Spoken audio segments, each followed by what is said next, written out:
Hello friend, সবাই কেমন আছো? আশা করছি যে যেখান থেকে আমার এই ব্লগটা দেখছো সকলেই ভালো আছো এবং সুস্থ আছো। আজ রবিবার সকাল, এখন বাজে 9:15। আজকে আমি সকালবেলা উঠতেই পারছিলাম না, দুটো চোখ যেন একদম জড়িয়ে যাচ্ছে। তোমাদের জিহানের আব্বু আজকে আমাকে ডেকে তোলে। অন্যদিন আমি একাই উঠে পড়ি, বেশিরভাগ একাই উঠে পড়ি, কিন্তু যখন এমন ঘুম ভাঙতে চায় না তখন জিহানের আব্বুই আমাকে ডেকে তোলে। আর আজ যেহেতু রবিবার, তো একটু বেলা করেই আমাদের ওঠা হয়। এখন জিহানের আব্বু, জিহান আর জিহানের ফুম্মা গেছে একটু বাজারে, কারণ রবিবার, আর রবিবারে আমাদের সব কিছুই বাজার করা হয়। একদম সবজি থেকে একদম সবজি, তেল, যাবতীয় জিনিস সংসারের যা লাগে সব কিছু আমাদের রবিবারেই বাজার করা হয়। তো এখন নিয়ে গেল জিহানের ফুম্মাকে, তারপরে বিকেলবেলা যাব আমি, কারণ সকালবেলাটা আমার যেতে একটুও ভাল লাগে না। আমার বাসি কাজ শেষ হতে না হতেই দেখি ওরাও চলে এসেছে, আর সাথে করে নিয়ে এসেছে ইডলি আর মেন্দু বড়া। আমার ইডলিটা যেমন খেতে ভালো লাগে, তার পাশাপাশি কিন্তু মেন্দু বড়াটাও তার থেকেও অনেক বেশি ভালো লাগে। কালকেই দেখেছিলাম যে ফ্রিজে মাত্র একটা ডিম পড়ে আছে, তাই জিহানের আব্বুকে সকালে বাজার যাওয়ার আগেই বলে দিয়েছিলাম যে সাথে করে কিন্তু এক ট্রের ডিম নিয়ে আসবে। আমি কিন্তু ডিম টেরে শুদ্ধ ফ্রিজে ভরি না গো, আমি ডিমগুলোকে প্লাস্টিকের কোটোর মধ্যে করে রাখি। এখানে আমি একটা কোটো পেয়েছিলাম, যেহেতু এই গ্রিন কালারের ডাব্বাটাতেই আমি রাখি, তো আর একটা খুঁজে পাচ্ছিলাম না বলে এই পেতের মধ্যে রাখা হয়েছে। আমরা যার কাছ থেকে ডিম আনি সে কিন্তু জিহানকে খুব ভালোবাসে। যদি জিহান আমাদের সাথে থাকে তাহলে তিনি কিন্তু জিহানকে খালি হাতে ফেরত পাঠায় না, তাকে কিছু না কিছু একটা হাতে দেয়, যেমন এই আপেলটাই জিহানের হাতে দিয়েছিল। আমার মাথার চুল পড়ার সমস্যা এতটাই বেড়ে গিয়েছিল যে আমি কদিন ধরে ইউটিউবে সার্চ করে দেখছিনু যে কিভাবে চুল পড়া বন্ধ করব। তো কিছুদিন ধরেই আমার কাছে খালি একটা ভিডিওই সাজেস্ট হচ্ছিল, একটা মানে সেই টপিক নিয়ে অনেক ভিডিওই সাজেস্ট হচ্ছিল, কিন্তু তার মধ্যে দেখি যে মেথি লাগালে নাকি চুল পড়া বন্ধও হয়, আবার চুল ঘন হয়, মজবুতও হয়। যেই দেখা সেই কাজ। অমনি আমি জিহানের আব্বুকে বললাম যে আমাকে একটু মেথি এনে দেবে, তো আমিও তাহলে একবার চেষ্টা করে দেখব যে এই জিনিসটা সত্যি সত্যিই কাজ দেয় কি দেয় না।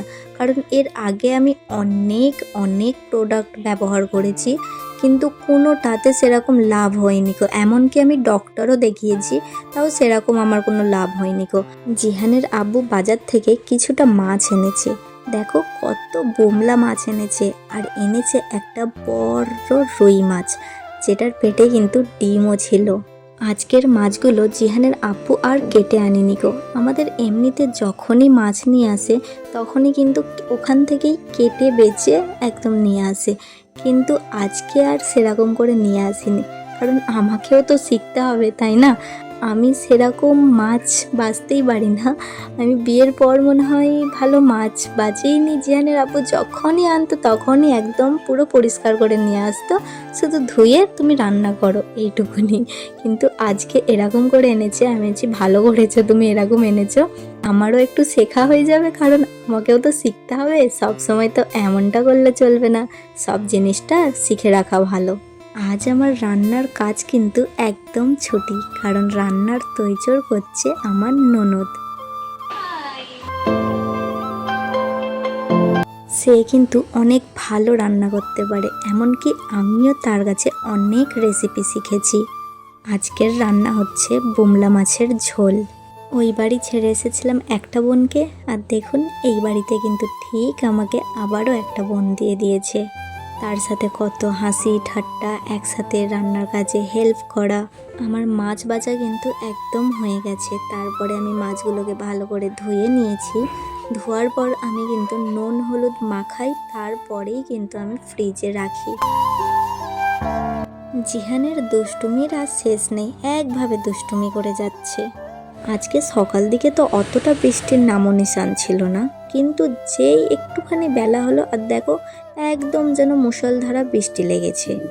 ভাগ্যিস ওরা বৃষ্টির আগেই ঘরে পৌঁছে গেছে, নাহলে এত বৃষ্টিতে তারা কিন্তু বাইরেই আটকে যেত। জিহানকে আমি সকালবেলা খাইয়ে দিয়েছিল, আর এখন ঘড়িতে 11টা বাজে। এখন আমি জিহানকে একখানা কলা দিয়েছি। জিহান যেহেতু কলা খেতে খুব ভালোবাসে, তাই দেখো ওর মুখে কতটা হাসি। আমি জিহানকে রোজ কিছু না কিছু একটা ফল দেওয়ার চেষ্টা করি, কারণ ফলে প্রচুর পরিমাণে ভিটামিন আছে, যেটা তার শরীরে খুবই প্রয়োজন। বুমলা মাছের ঝোলে দেবো একটু ধনেপাতা, কিন্তু ফ্রিজে দেখি একটু ধনেপাতাও নেই। অমনি এত বৃষ্টির মধ্যে জিহানের ফুম্মা কাউকে দিয়ে ধনেপাতা আনালো। সে ধনেপাতা এনেছে তো এনেছে আবার গাছ শুদ্ধ। গাছের গোড়া দেখে আমার ননদ বলে ওঠে, ভাবি এই গাছের গোড়াগুলো একটু তোমার টবে লাগিয়ে দাও না, দেখবে একদিন না একদিন ঠিক এটা থেকে ধনেপাতা গাছ বেরোবে। ওর অমন কথা শুনে আমিও কিন্তু শেকড় দুটোকে এই বৃষ্টির মধ্যে লাগিয়ে দিলাম টবে। দেখো আজ রবিবার তো ছুটির দিন, কিন্তু তাও জিহানের আব্বু কথাই শুনবে না। সে রবিবার হোক আর যেই বাড়ি হোক, সে কিন্তু কাজে একদম ফাঁকি দেবে না। সকাল থেকে আমাকে বলছিল যে আমার শরীরটা নাকি একটু খারাপ পাড়া, তো আমি বন্য কাজ করতে হবে না, তবু শুনবে না। বললো না, কাজ তো আমাকে করতেই হবে। আমার ননদের রান্না অলমোস্ট হয়েই এসেছে, আর সে বলল রান্না তো হয়েই এসেছে, চলো তাহলে একটুখানি শরবত বানাই, সবাই মিলে একসাথে শরবত খাবো। তাই সে বলছে যে আমার শরবতে কিন্তু সব রকম মশলা পাবে, একদম চিনি থেকে শুরু করে লঙ্কা হলুদও। আমাদের কীর্তিকাণ্ড দেখে জিহান আর একদম থাকছিল না, সে বড্ড কান্নাকাটি করছিল। তাই তাকে ভুলানোর জন্য তার হাতে দিয়ে দিয়েছি একটা ললিপপ। বাচ্চাদেরকে ভুলানোর এটাই একমাত্র ওষুধ। এখন বেশ অনেকটাই বেলা হয়ে গেছে, কিন্তু মেঘে মেঘে বেলা আর বোঝা যায় কোথায়। এখন মনে হচ্ছে যেন ভোরবেলা, এমনই আকাশগুলো চারিদিকটা হয়ে আছে। নাহলে এখন তো একদম ঝলমলে রোদ হওয়ার কথা। চলুন তাহলে, কথা বলতে বলতে আমাদের শরবতও কিন্তু একদম রেডি হয়ে গেছে। টেস্ট করে বলো কেমন হয়েছে। কে বলবো? ভাইকাকে দেবো? ঠিক আছে, আসো। Come follow me.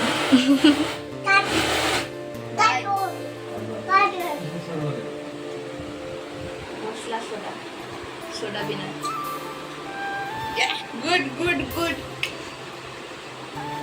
জিহানের আব্বু তো খেয়েই বলল, বাহ খুব ভালো হয়েছে, যেমনটা তোমরা দেখতেই পেলে। জিহানের আব্বুর তো টেস্ট করা হয়ে গেল, এবার আমাকেও তো করতে হবে। গাইস আপনারা দেখতে পাচ্ছেন খুবই সুন্দর ফুটছে, সেন্টও ভালো বেরোচ্ছে এই ধোঁয়ার সাথে। এরাম করে সেন্ট দিতে হয়। এরপর আর ক্যামেরা অন করার সুযোগই হয়ে ওঠেনি। তোমাদের বলেছিলাম যে বিকেলের দিকে যাব আমি বাজার, তবে বিকেলে বাজারও গিয়েছিলাম জানো, কিন্তু ওখানেও আমি ক্যামেরা অনই করিনি। বুঝতেই তো পারছো, নতুন ব্লগার। তবে আমি আশা করছি যে আস্তে আস্তে সব ঠিক হয়ে যাবে, সবটা অভ্যাসে পরিণত হয়ে যাবে। তো আজকের ব্লগটা তোমাদের কেমন লাগলো অবশ্যই কিন্তু আমাকে কমেন্টে জানাতে ভুলবেন না।